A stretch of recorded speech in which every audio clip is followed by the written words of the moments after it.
Story about Satan with God. Have you ever heard of Satan? Well, if you haven't, then let me tell you that he is the leader of all evil. He has the power to do whatever he wants to do, and he is the one who makes people do bad things.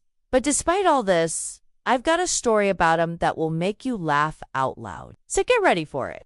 Once upon a time, God was traveling in his flying chariot across the world. He wanted to see how his creation was doing. All of a sudden, he heard someone laughing very loudly. It was so loud that the trees were shaking and the birds were falling down from the sky. God was like, what the hell is going on here? Then he looked down and saw Satan with a bunch of demons. They were all rolling on the ground and couldn't stop laughing. God was furious.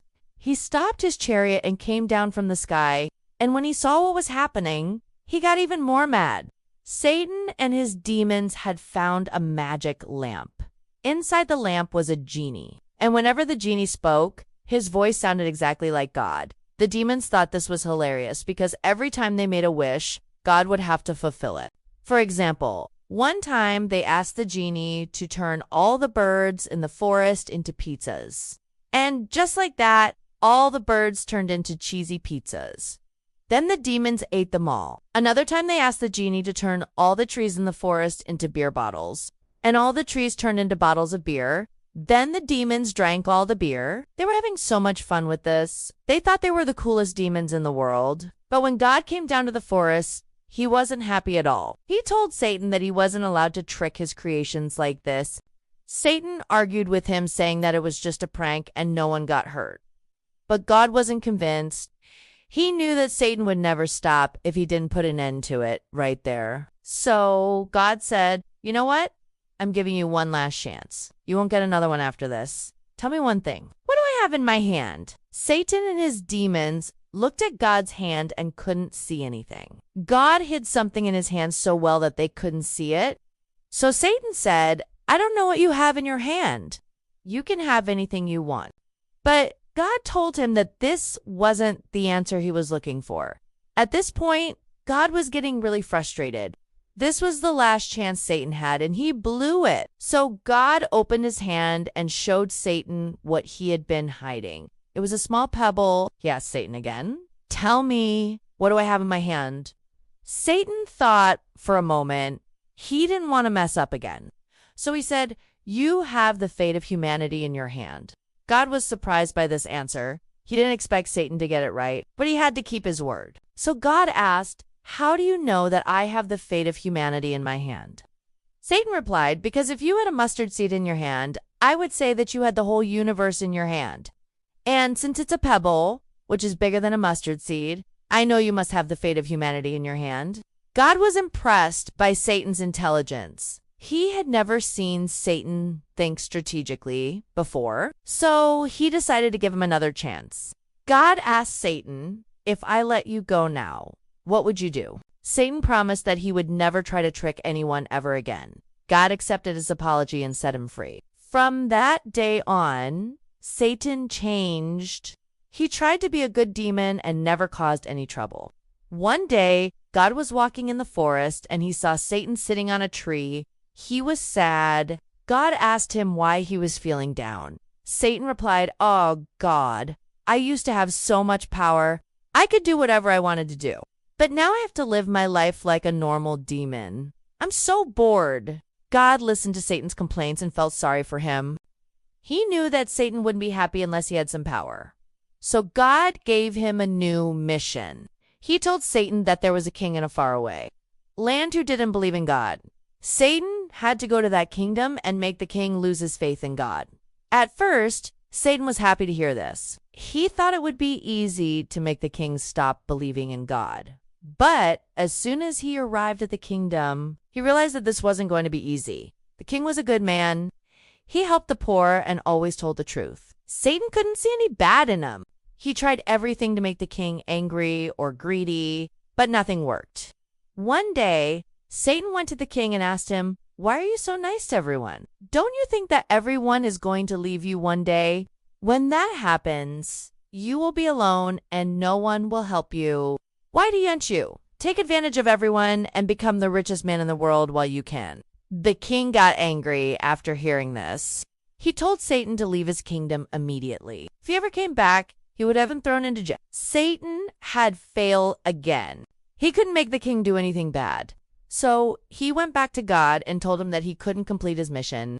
God was proud of Satan for not giving up. He told Satan that he was going to give him a special gift. That gift was the ability to disguise himself as anyone he wanted to. Satan was excited to hear this. Now he could finally do whatever he wanted to do. As soon as he got the power, he disguised himself as an old man and went to the same kingdom. He knocked on the king's door and asked for some food. The king opened the door and saw that it was just an old beggar. He didn't think much of it and invited the old man inside. Satan sat down next to the king and started eating the food.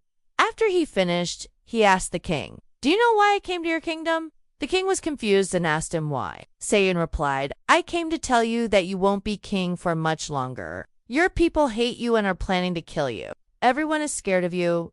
Even your wife wants you dead. She is planning to marry your brother and take over the kingdom."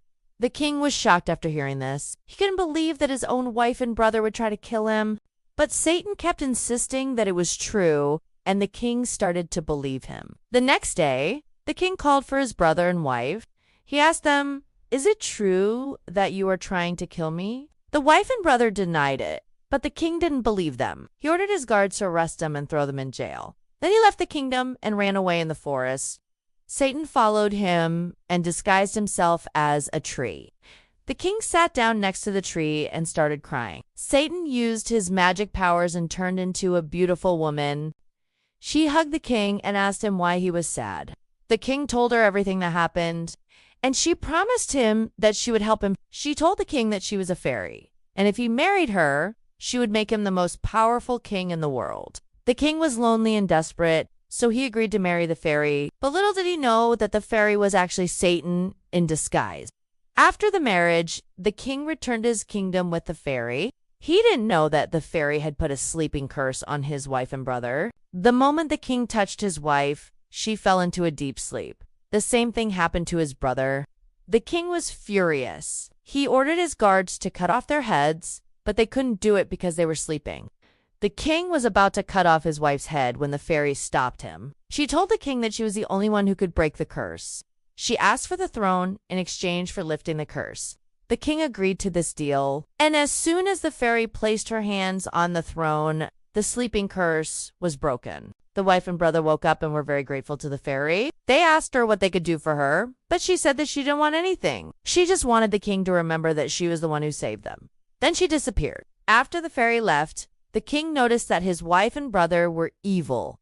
They had been plotting against him from the beginning. But he didn't listen to Satan and almost made a big mistake. He learned that day that he shouldn't trust strangers. After Satan took over the kingdom, he started to enjoy his life. He had power and money. He could do whatever he wanted to. But little did he know that God was watching him. When God saw that Satan was using his powers for evil, he took him away. Satan was very sad. He missed his powers and wanted them back, but God didn't give them to him. Instead, he gave those powers to a new demon. That demon was Beelzebub. Used his powers to do all the evil things that Satan couldn't do. He made people do bad things and caused all sorts of chaos. God was very disappointed in Satan. He didn't want him to be a part of his creation anymore. So he threw Satan out of heaven and banished him from earth. Satan was all alone now. He had no powers, no friends, and no place to go. He wandered around the world looking for a place to hide. One day, he came across an abandoned cave. He went inside and made it his home. Satan was very sad. He missed his life in heaven. He used to be one of God's most powerful angels, but now he was just a weak, powerless demon. He spent his days sitting in the cave and thinking about all the mistakes he had made. He realized that he had been selfish and greedy. He wanted more power and more control, but in the end, it had gotten him nowhere. As the years passed, Satan became more and more depressed. He started to lose hope. He thought that God would never forgive him. But one day, something amazing happened. An angel came down from the sky and visited Satan. The angel told Satan that God had forgiven him and that he was welcome to return to heaven. Satan was shocked. He couldn't believe that God would forgive him after all the evil he had done. But the angel insisted that it was true. God had changed his mind. He wanted Satan to come back and be a part of his creation again. Satan was overjoyed. He thanked the angel and quickly went to God. He apologized for all the pain and suffering he had caused and promised to never do it again. God accepted Satan's apology and forgave him. He welcomed him back to heaven and gave him a new mission. God told Satan that he was going to be the guardian of hell. His job would be to watch over hell and make sure that no one escaped. Satan was honored to receive this mission. He knew that he wasn't worthy of it, but he was grateful for the chance to make things right. From that day on, Satan became the guardian of hell. He watched over the other demons and made sure that they didn't cause any trouble. He also helped anyone who needed it. Satan might have been a fallen angel, but he was still willing to do good.